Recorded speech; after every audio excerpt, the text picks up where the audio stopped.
Paper 67, The Planetary Rebellion, Part 1 of 3.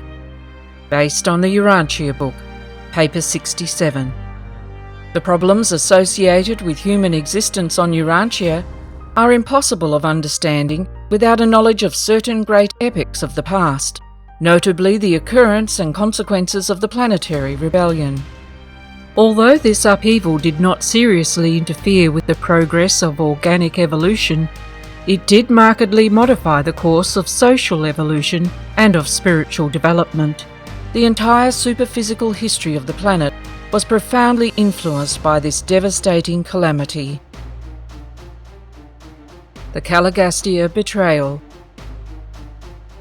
For 300,000 years, Caligastia had been in charge of Urantia when Satan, Lucifer's assistant, made one of his periodic inspection calls. And when Satan arrived on the planet, his appearance in no way resembled your caricatures of his nefarious majesty. He was, and still is, a Lanonindek son of great brilliance, and no marvel, for Satan himself is a brilliant creature of light. In the course of this inspection, Satan informed Caligastia of Lucifer's then proposed Declaration of Liberty, and as we now know, the prince agreed to betray the planet upon the announcement of the rebellion. The loyal universe personalities look with peculiar disdain upon Prince Caligastia because of this premeditated betrayal of trust. The Creator's Son voiced this contempt when he said, "You are like your leader, Lucifer, and you have sinfully perpetrated his iniquity. He was a falsifier from the beginning of his self-exaltation because he abode not in the truth." In all the administrative work of a local universe, no high trust is deemed more sacred than that reposed in a planetary prince who assumes responsibility for the welfare and guidance of the evolving mortals on a newly inhabited world.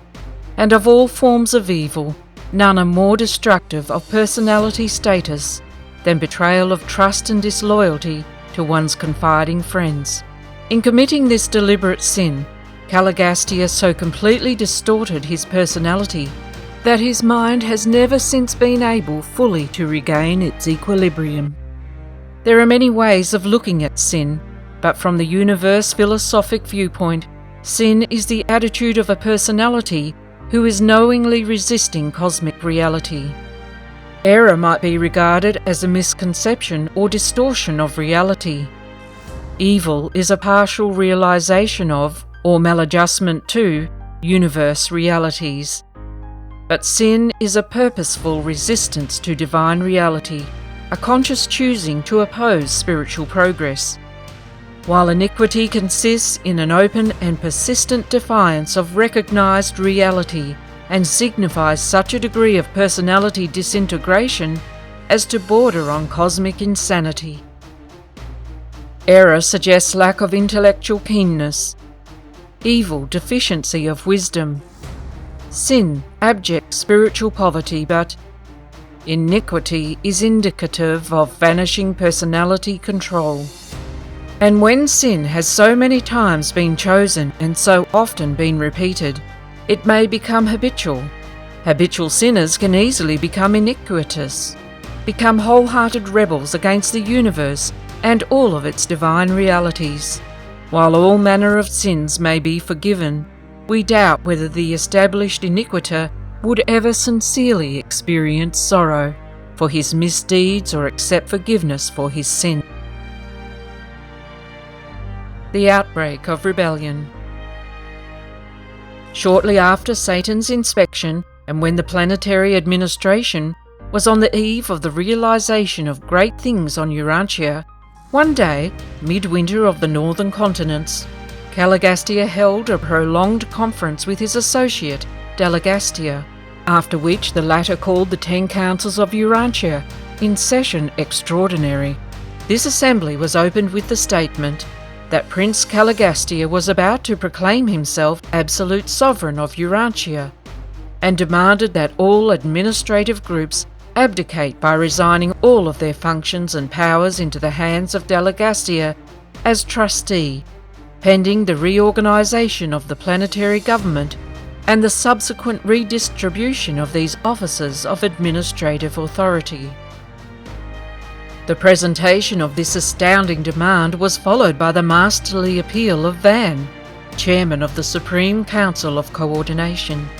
This distinguished administrator and able jurist branded the proposed course of Caligastia as an act bordering on planetary rebellion, and appealed to his conferees to abstain from all participation until an appeal could be taken to Lucifer, the system sovereign of Satania, and he won the support of the entire staff. Accordingly, appeal was taken to Jerusalem, and forthwith came back the orders designating Caligastia as supreme sovereign on Urantia, and commanding absolute and unquestioning allegiance to his mandates. And it was in reply to this amazing message that the noble Van made his memorable address of 7 hours' length, in which he formally drew his indictment of Caligastia, and Lucifer as standing in contempt of the sovereignty of the universe of Nebadon, and he appealed to the Most Highs of Urantia for support and confirmation. Meantime, the system circuits had been severed. Urantia was isolated. Every group of celestial life on the planet found itself suddenly and without warning isolated, utterly cut off from all outside counsel and advice. Caligastia formally proclaimed Caligastia god of Urantia and supreme over all. With this proclamation before them, the issues were clearly drawn, and each group drew off by itself and began deliberations. Discussions destined eventually to determine the fate of every superhuman personality on the planet.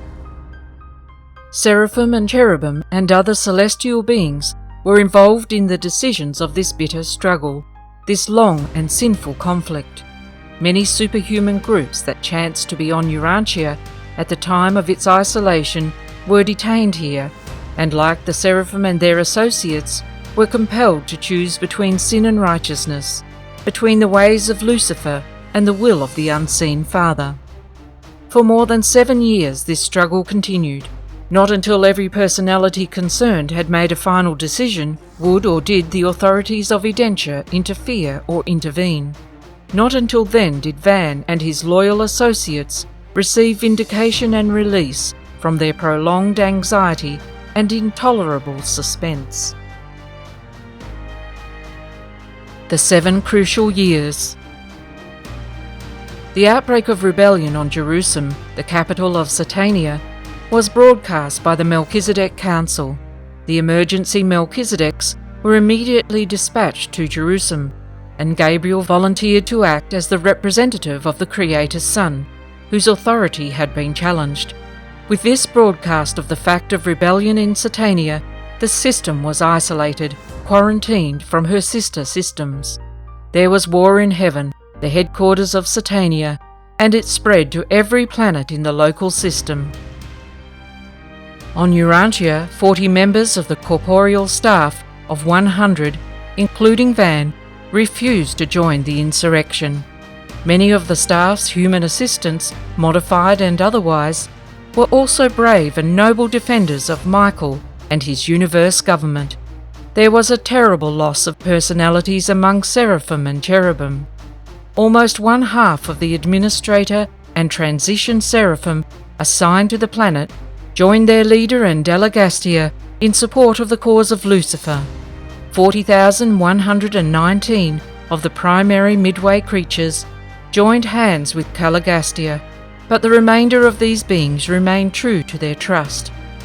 The traitorous prince marshalled the disloyal midway creatures and other groups of rebel personalities and organised them to execute his bidding, while Van assembled the loyal midwayers and other faithful groups and began the great battle for the salvation of the planetary staff and other marooned celestial personalities.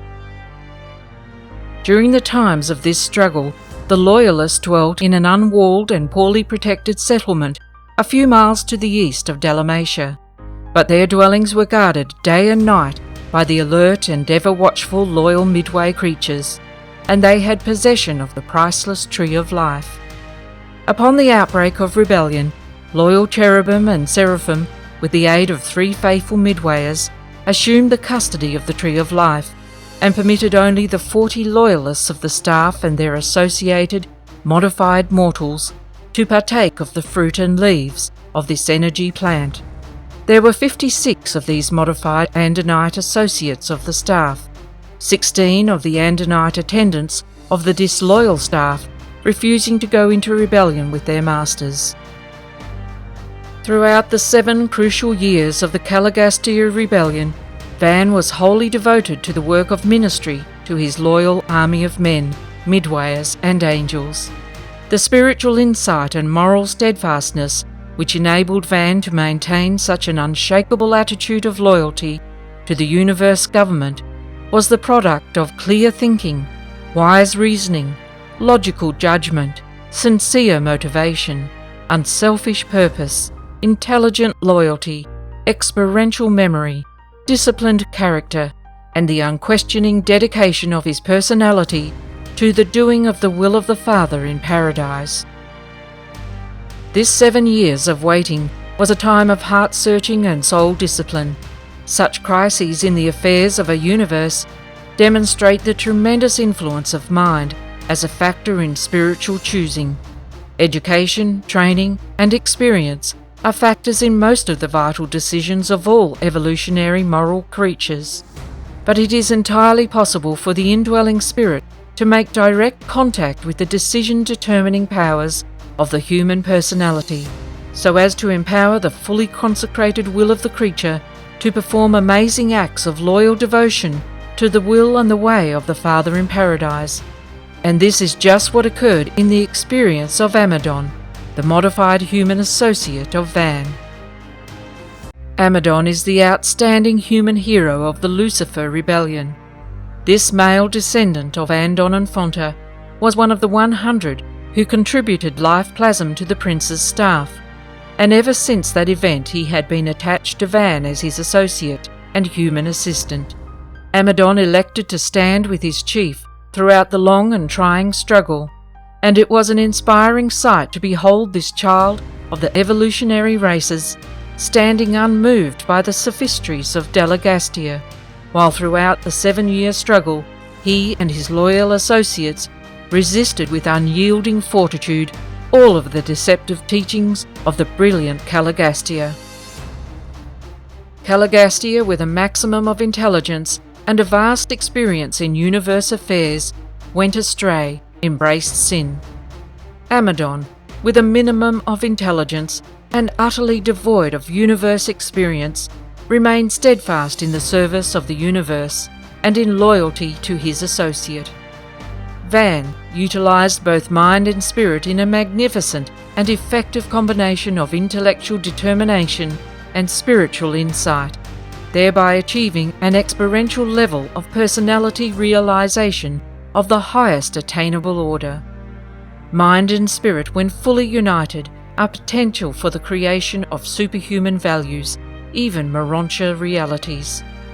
There is no end to the recital of the stirring events of these tragic days, but at last the final decision of the last personality was made, and then, but only then, did a Most High Evidentia arrive with the emergency Melchizedeks to seize authority on Urantia. The Caligastia panoramic rain records on Jerusalem were obliterated, and the probationary era of planetary rehabilitation was inaugurated. Continuing in Paper 67, The Planetary Rebellion, Part 2 of 3.